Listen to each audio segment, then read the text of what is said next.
He who fears death will never do anything worthy of a man who is alive. It is the mark of an educated mind to be able to entertain a thought without accepting it. To be ignorant of what occurred before you were born is to remain always a child. The greater the difficulty, the greater the glory. A friend is, as it were, a second self. No man is wise enough by himself.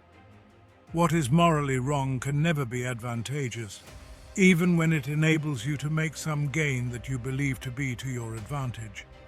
We suffer more often in imagination than in reality. It is quality rather than quantity that matters. Luck is what happens when preparation meets opportunity. There is no great genius without some touch of madness.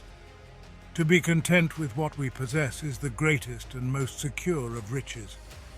The whole future lies in uncertainty. Live immediately. It is not the man who has too little, but the man who craves more that is poor. The only way to do great work is to love what you do. We are more often frightened than hurt, and we suffer more from imagination than from reality.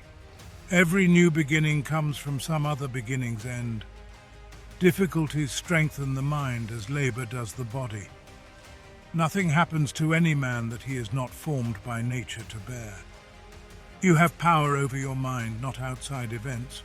Realize this and you will find strength.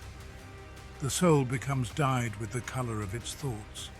Accept the things to which fate binds you, and love the people with whom fate brings you together, but do so with all your heart.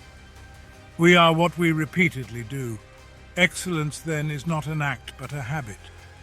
It is not death that a man should fear, but he should fear never beginning to live.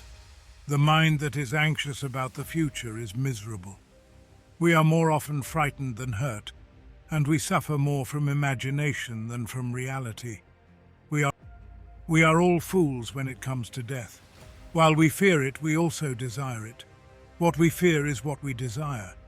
For what man can honestly say that he doesn't long for that peaceful and untroubled sleep? There is no greater impediment to the advancement of knowledge than the belief that we already have it all figured out. Waste no more time arguing about what a good man should be. Be one. It is not the man who has too little, but the man who craves more that is poor. True wealth is the absence of desire. Do not indulge in dreams of having what you have not, but reckon up the chief of the blessings you do possess, and then thankfully remember how you would crave for them if they were not yours. The greatest obstacle to living is expectancy, which hangs upon tomorrow and loses today. You are arranging what lies in fortune's control and abandoning what lies in yours. You have power over your mind, not outside events. Realize this and you will find strength.